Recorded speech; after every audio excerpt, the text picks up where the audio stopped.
사해 옆에 펼쳐있는 엔게디 광야는 지구상에서 가장 험하고 황량한 황무지 가운데 하나일 것이다. 그곳은 다윗이 사울왕을 피해 도망치는 신세였을 동안 살았던 광야 지역이다. 나는 엔게디 광야에서 몇 시간 머문 적이 있었다. 그곳에서 절벽에 올라가 보기도 하고 동굴에 들어가 보기도 하면서 그토록 험한 환경에서 다윗이 어떻게 목숨을 부지하며 살았을까 상상해 보았다. 모든 것이 낯설고 생소하고 이질감이 느껴졌다. 황량한 광야, 그러나 신기하게도 아름다웠다. 광야에 있은 지 1시간 정도 지나자 시각, 청각, 후각 등 모든 감각이 예민해지기 시작했다. 광야에서는 그렇게 된다. 당신은 그 광야에서 더 많은 것을 보고 들으며 더 많이 믿게 된다. 이것이 바로 우리의 영성 전통에서 광야가 그토록 중요한 위치를 차지하는 이유다. 거기엔 소음도 없다. 사람도 거의 살지 않는다. 짐승들이 조금 있기는 하지만 대개 눈에 띄지 않는다. 그런데 이러한 고독 속에서 얽히고 설킨 불안정한 삶의 연결망에서 자신이 차지하고 있는 부분에 대한 인식이 발달한다. 거룩에 대한 감각이 생겨난다. 신성함이 드러난다. 모든 사람, 최소한 하나님과 관계를 맺고 있는 모든 사람은 광야에서 얼마간 시간을 보내기 마련이다. 그러므로 그곳 광야에서 무슨 일이 일어나는지를 미리 살펴보는 것은 아주 중요하다.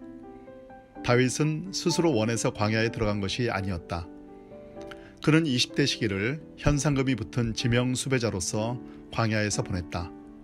그는 어린 나이에 하나님의 택하심을 입었고 이스라엘의 왕으로 기름 부음을 받았다. 그는 블레셋의 침공으로부터 조국을 구했고 국민적 영웅이 되었다.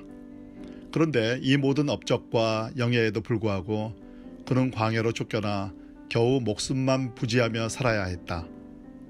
광야의 다윗은 목숨을 건지려고 달아난 초라한 도망자 신세에 불과했다.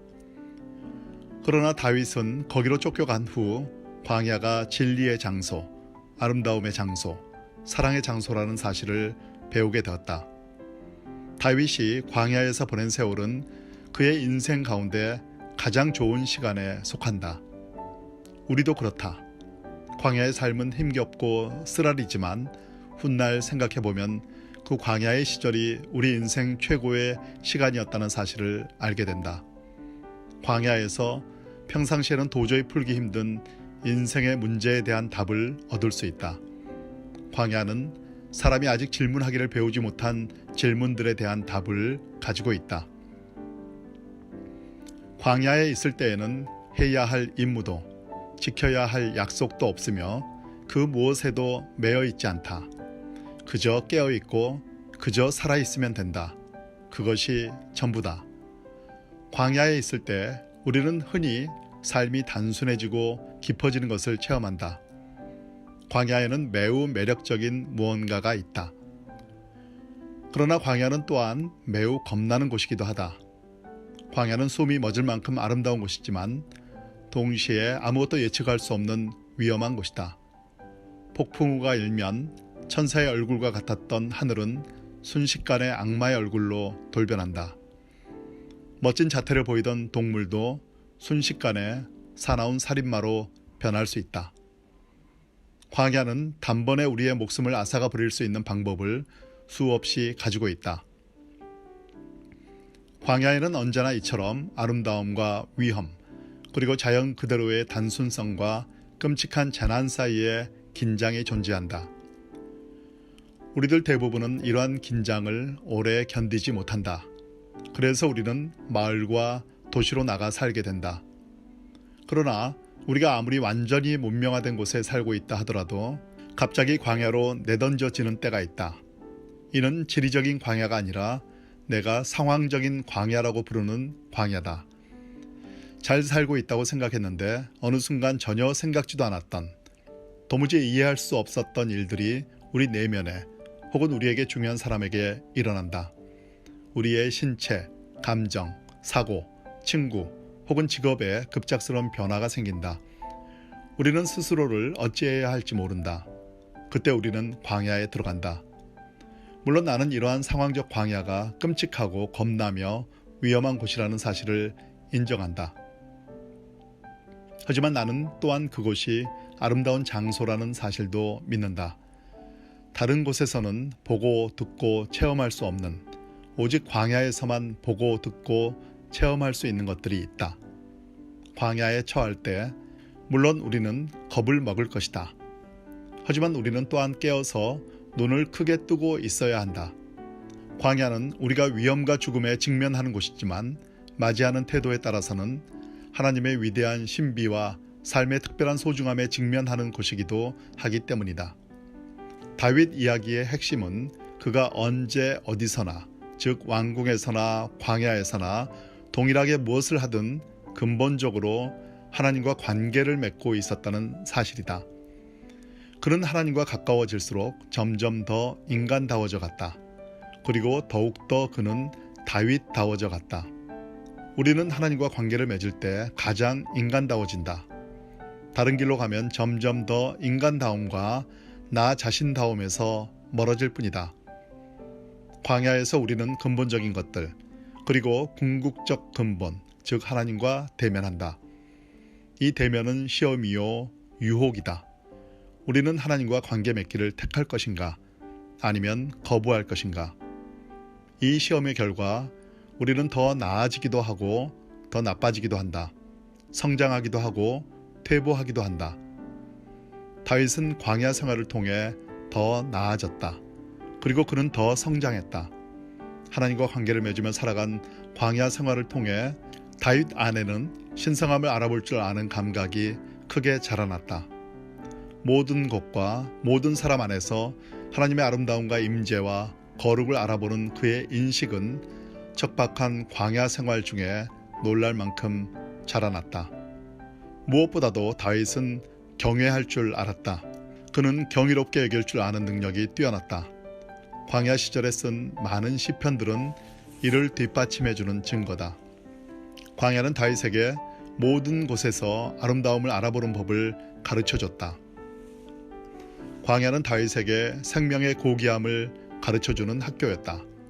광야를 통해 참으로 하잘 것 없는 돌멩이 하나 속에서도 하나님의 임재를 알아보는 법을 배운 다윗은 그 어떤 사물도, 그 어떤 사람도 감히 함부로 대하거나 업신여길 수 없었다. 광야의 거룩이 다윗의 영혼 속으로 스며들었고 이제 그는 어디에서나, 심지어 자신을 죽이려는 사울에게서도 거룩을 알아볼 줄 알게 되었다.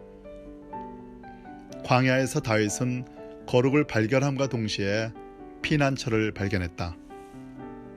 시편 속에서 우리는 무려 37번이나 피난처라는 단어를 찾아볼 수 있다.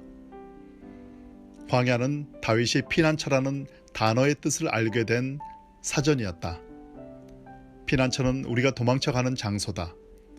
그러나 시편에서 피난처라는 단어는 동시에 인간이 구체적인 위험과 유혹에 직면할 때마다 어떤 사람이나 사물보다도 위에 계신 여호와를 선택한다는 의미로 사용된다. 다윗을 광야라는 피난처로 이끈 것은 지독히도 나쁜 경험이었다. 그는 처음에는 그저 목숨을 부지하고자 달려가기 시작했다. 그리고 어느 순간에 마침내 그토록 찾아 달려왔던 생명을 발견했다. 그 생명의 이름은 바로 하나님이다. 마침내 다윗은 고백한다. 하나님은 나의 피난처이십니다. 어느덧 다윗은 하나님의 광야에서 희열을 맛보는 자가 되어갔다. 더 이상 그의 뇌리에 자신을 죽이려 쫓아오는 사울은 사라졌다.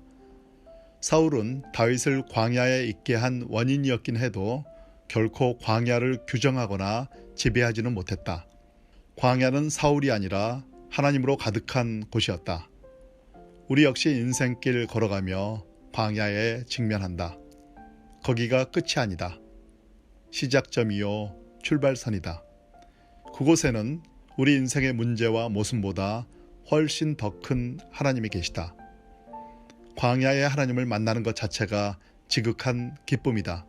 그러므로 광야를 회피하지 말고 온몸으로 맞이하라. 그리고 고백하라. 하나님은 나의 피난처이십니다. 내가 주께로 피합니다. 주의 날개 아래 그늘로 피합니다. 또한 이렇게 외쳐라. 내 영혼아 깨어나라. 비파야 수구마 깨어나라. 내가 새벽을 깨우리로다. 광야 자체는 무대에 불과하다.